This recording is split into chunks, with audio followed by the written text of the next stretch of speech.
little bits of highlights that happened during the cut part, and you'll see my reactions to certain dialogues that characters had. You'll see that when I upload it. But anyhow, now that we're finally done with this... Oh wait, we're finally done with the races. Let me just double check this, if I'm finally done with all of them. So, yep, I'm done with all of them. Now let's check and see how many crystals I got. I've got 12 of them. Right, let us go into the other events. So I'm going to go into Rolling Thunder. And I'm going to go to all the other tracks here as well. Because...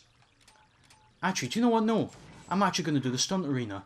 Screw that at the moment. I'm going to do the Stunt Arena. I've not done a Stunt Arena in ages. Not since Happily Ever Faster, anyway.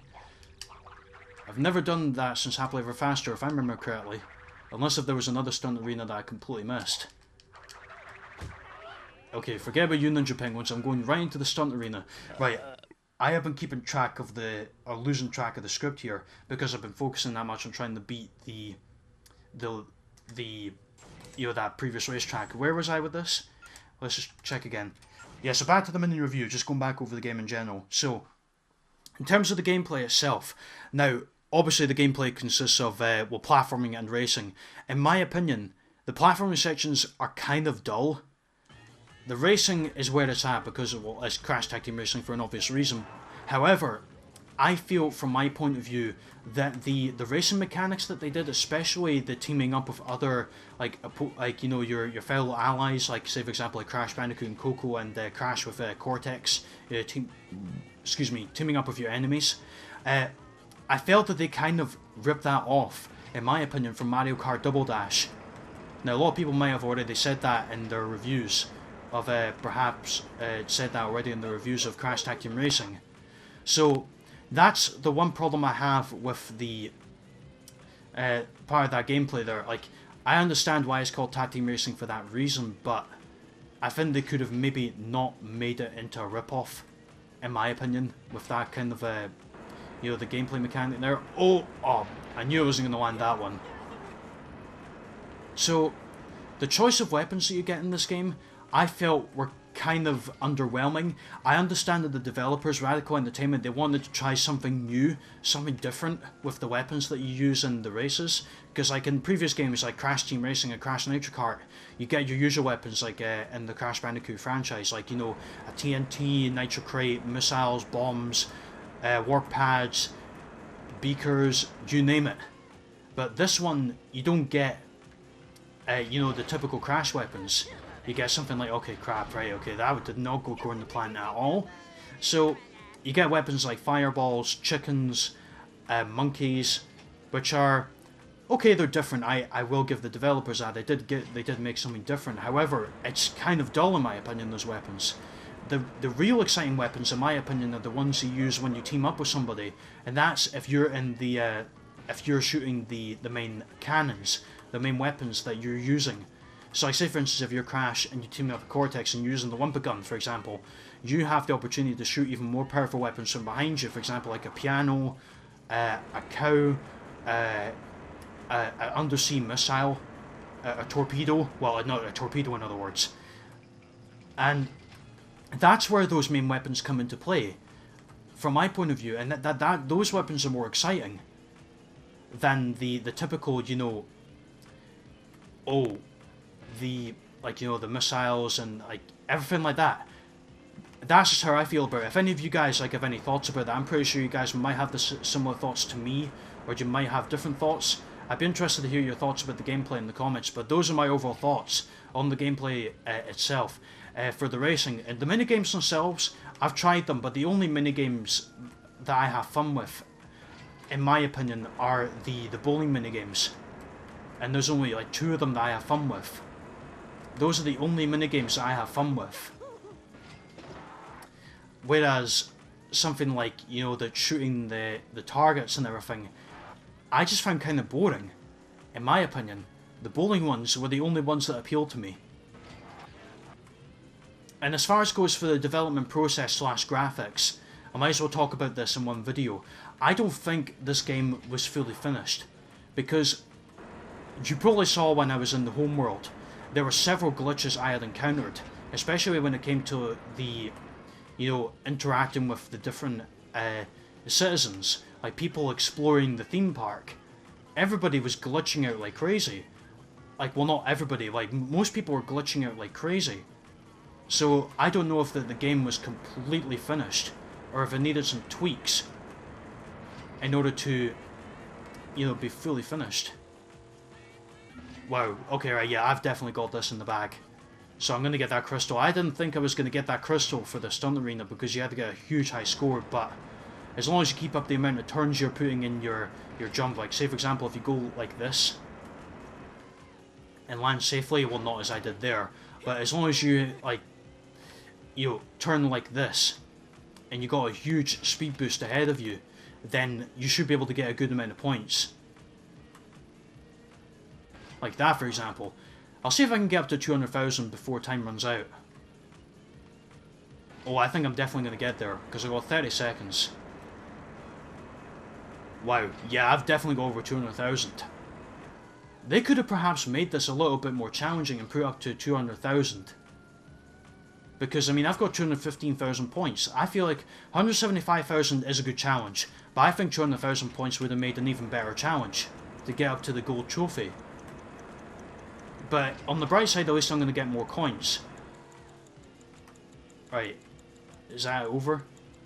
Oh, I don't get the extra points. Oh, never mind. Right, so, new record, 226,000 points. And 1 crystal. So anyway, oh, what happened to my phone there? I think it automatically went on lock there. Right, anyway, sorry about that guys, let me just go back to so yeah, that's my opinion about the development process. I'm not sure if the game was maybe slightly rushed, perhaps. Oh, whoa, okay, I completely forgot about you guys. A nasty surprise awaiting me. You're not welcome, Ninja Penguins, you're not welcome here at all. That's the one thing, right, about the penguins, actually. Actually, I think I know why the Ninja Penguins might be attacking Crash. This is a theory that's just popped into my head. Now, I don't have this on the script, this is just something that's came to my mind. I personally feel that the Ninja Penguins are attacking Crash because they want vengeance for Crash attacking their cousins on the bowling lane. That's a theory I've got in my head. That might be quite a clever theory I have in my head there, but maybe that's just me. Right, so let's just play as engine. So I'm going to go into, hang on, let's just check, double check and see if I'm on the right. Okay, I'm on the right mode, because sometimes I talk too much and sometimes I don't concentrate on what I'm actually selecting in the game. So that's a crazy theory I have in my head of why the Ninja Penguins are attacking Crash. So that might be a very good theory, actually. What do you guys think of that theory? Leave it down in the comments below. If you have any other theories as to why the Ninja Penguins are here attacking Crash, then leave your thoughts in the comments below. But that's a theory that just popped into my head there. Now, as far as it goes, I mean, like, my overall thoughts on the game itself, I feel the game, does it still hold up today? Like, does it have a lot of replay value to it, like Crash Nitro Kart and Crash Team Racing? No, I don't think so.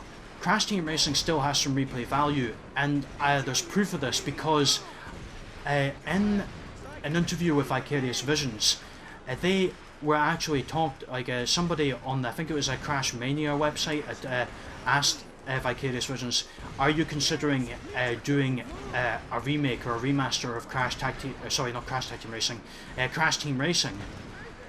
And they said, well, it's something that we're thinking about, but we're not taking it into consideration at the moment because we're focusing on Crash Bandicoots 1 to 3. So they may very well do that in the future, and if they do, that is something I am definitely looking forward to, as many other people would, I would imagine, because they'll have, like, you know, online gameplay and online racing, which would be amazing.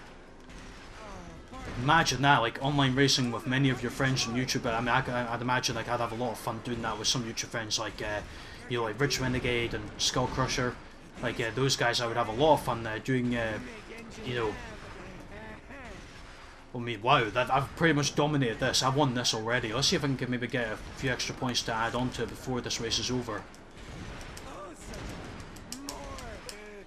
No. Okay. So I got 37 points. Definitely broke a new record there. Alright, let's continue. I'm just going to keep continuing doing Rolling Thunder events until I roll my way to 20 crystals. So I'll see how many crystals I'll have every time I come out. So I think I've got 15 now, haven't I? Oh no, 14, right. Let's just see, actually, I've got plenty of coins. You know what, I think I'm going to buy a crystal from one of the drone workers, if they're around here. Yeah, I think I'm going to do that. So let's quickly hop on this platform here. I'm going to quickly talk to this drone worker. No fault of my death, that's not what I wanted. Talk to the drone worker and see if I can buy a crystal. Not falling to my death, that's definitely something I wanted to do. Oh, no you don't. Ah, you failed. You failed. Haha. You fell off the platform. Oh, no, no, no, no, no, no, no, no. Okay, good. Alright, quickly jump over here. I'm going to talk to you because I want to buy this crystal off of you. You there? Yes, me there. I'm spending 1,000 coins to buy a power crystal, yes. And you have nothing to say. You're speechless because I spent 1,000 coins on the crystal? That being said, I did skip his dialogue, I know. I was like, you're speechless? It's like, oh, I've got 1,000 coins. Oh my god, I can't believe this. That's what he was like. Right, so there must be another drone with another power crystal here. Where is he? Oh, he's right below me, actually. I'm going to speak to you. Alright, and you're still saying nothing. Still nothing? Wow. These drone workers are not saying anything, aren't you? You're pretty unenthusiastic today. Oh, no you don't. No you don't. You're not doing this to me now, Ninja Penguins. Not now. So now I'm going to make my way back again to another race pod. And see if I can get... There should be one over here. Yeah, there's one there. Oh no. Whoa, I thought that Ninja Penguin attacked me in midair there, but luckily I managed to counter it with a spin attack. Oh, hold on a minute. I spy a diorama up there, but how am I going to get to it? That is a good question. How am I going to get up there? I kind of want to get these dioramas actually before I want to end it off, but at the same time though, I'm like, no, I don't think I want to. There's 2 dioramas I'm missing here, I know what they are, but I feel like I just want to finish this game and get it over with. Maybe I might include the dioramas as like a bonus footage at the end of the like the last part and the finale. Like maybe I'll include the dioramas as like a bonus footage. I think I'll get, yeah I will. I'll include it as bonus footage. But yeah, that's what Vicarious Visions are planning on doing, might be planning on doing after the remasters. They might remaster Crash Team Racing for the PS4, which would be amazing. And as far as it goes for, I think I've talked quite a lot about Crash Team Racing and Crash Bandicoot a lot in this part. Or in this session, should I say, because I mean, how long has this been going on for? 36 minutes. Wow, that's a long time. So, what else can I talk about here that I've got written on my script?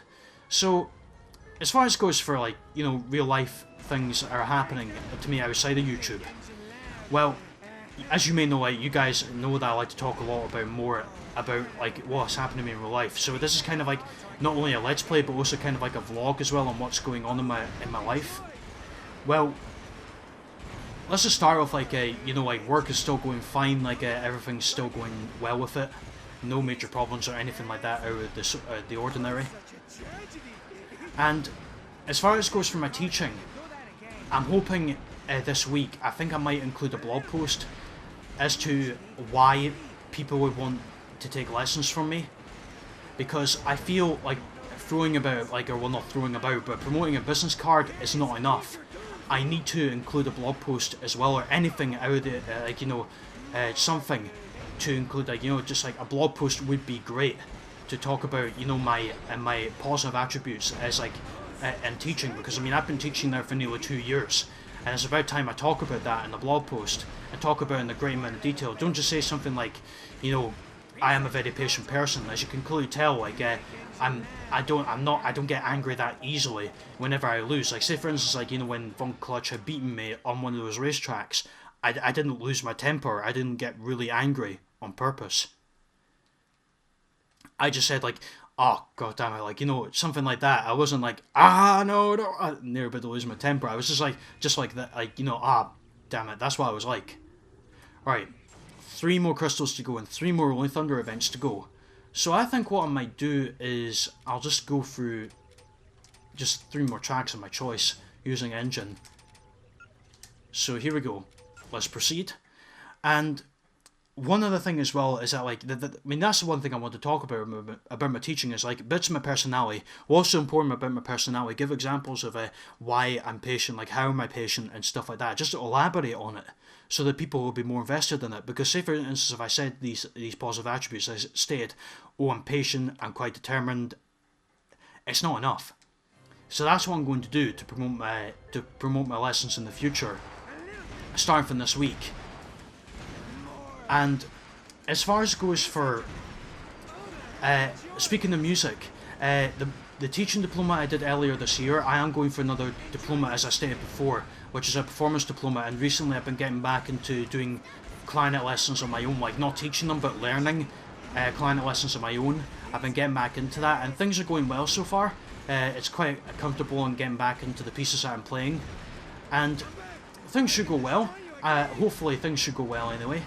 I'm looking forward to doing the performance diploma actually, and once it's all done and dusted, I think what I might do for performance related levels is perhaps I'm gonna do like more advanced pieces on the clarinet. For example, Mozart's Clarinet Concerto is something I'm thinking about learning myself. I mean, there's plenty of pieces that I do own that I want to learn and relearn, revisit, so I can make them better.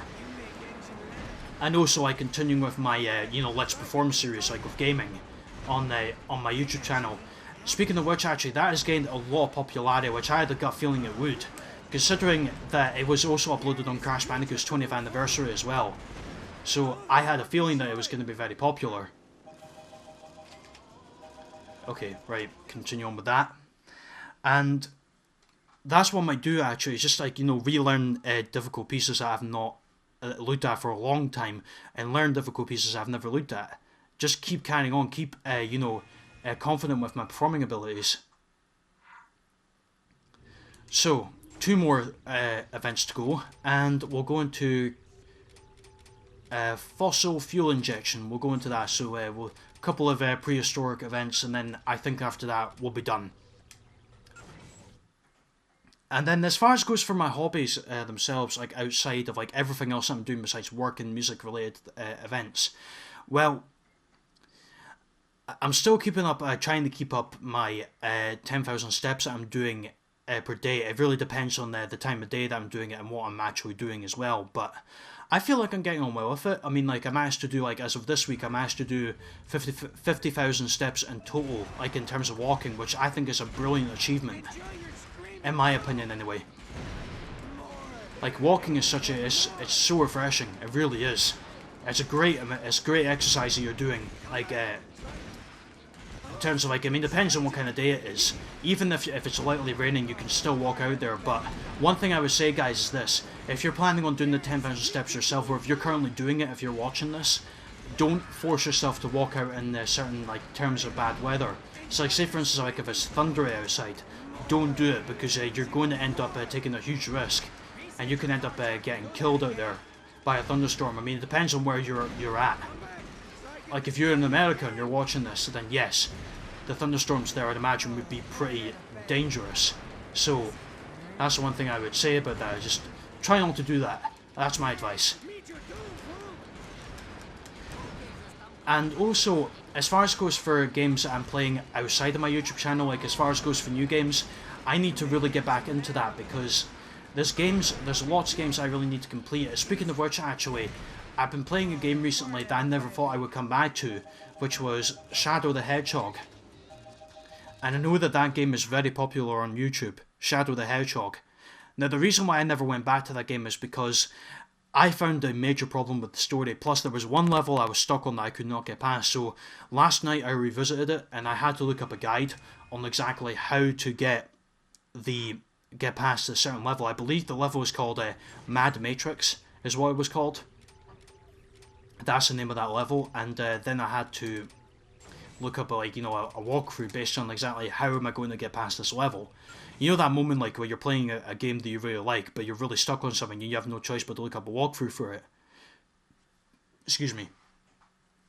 I tried doing that in the past before, but it didn't really work out well with me, so I decided, you know what, I think I'm just going to look up a walkthrough and exactly how to do this, because the level I was playing was like a maze. Like, I could not figure out my way around it. But eventually, like speaking of Shadow the Hedgehog, I am planning on doing a Let's Play of that at some point soon. And like in the Sonic games that I'm playing. So that's one game I've been getting back into. But as far as goes for the PS4 games, what game I'm planning on playing next on the PS4, like off screen, will be Batman Arkham Knight. Because I really enjoy the Batman games. I really do. Like, I enjoyed the Batman Arkham trilogy on PS3. It was a very good and comprehensive story. It's very understandable, and it was very dark and quite humorous as well, especially with Mark Hamill as the Joker. Like, Mark Hamill, in my opinion, was the best Joker, from my point of view.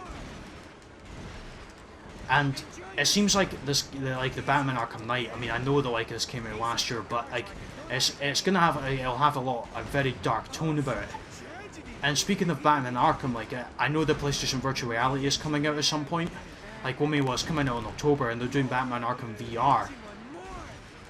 And one thing I wanted to talk about as well, actually, was the PlayStation meeting conference that I did, or the PlayStation meeting. Not I did myself, but I watched it on Wednesday night. And I felt, in my opinion, it was kind of underwhelming in the way I expect them to cover hardware quite a lot. And the PlayStation 4 Pro that they had was, I have mixed opinions about it. I think it's a great console. It looks like a great console, don't get me wrong, but like with Andrew House announcing that every PS4 from next week would have an HDR feature, which is, oh, what the hell am I doing? I thought there was a platform right beside that. Actually, it gives me more of an opportunity to talk about what I want to talk about. Yeah, so the PS4 will have an HDR feature, every PS4, which is a high dynamic range, which basically means, if you're not familiar with the term, it basically means that every time like you play a game, it depends on your TV, the picture itself will be a very higher quality. I don't particularly care about that very much, because I think PS4 games are perfect the way they are, like on my TV personally. That's how I feel about it. But it's still cool that they're updating PS4s, like, you know, with the HDR feature. However, the one problem I have with this is it kind of makes the PS4 Pro a bit redundant if they're doing that, because it basically means, in other words, hey, if you're going to have every normal PS4 with a HDR, that basically means the PS4 Pro is only going to be useful with for 4K TVs or people who have cinema systems in their house, and not very many people have that. That's the one problem I have with that, like, you know, with Sony doing that. Like, it's cool that they announced that, because I don't think Microsoft ever did that with Xbox One, but that's where, from my point of view, where Microsoft was playing the advantage, because like the PS4 Pro never had, like, you know, the I'm trying to find my way to the... Oh, how did I collect that crystal? That came out of nowhere. That crystal, instead of that RKO, came out of nowhere. That crystal came out of nowhere. I'm quite surprised I collected an extra crystal there. Okay. Fair enough, I did not expect that. So, that's the one thing about the PS4 Pro, or the PS4's PlayStation meeting conference that I kind of lacked. I didn't expect them to talk that much about games, because E3 was all about games for them, because they didn't talk that much during their E3 conference. It was just mainly game after game after game is what they were showing off. That's all they were doing there. So it didn't surprise me one bit that they were not showing off their new games.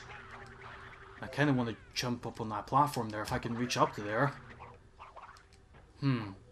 How am I going to get up there, actually? That is a very good question.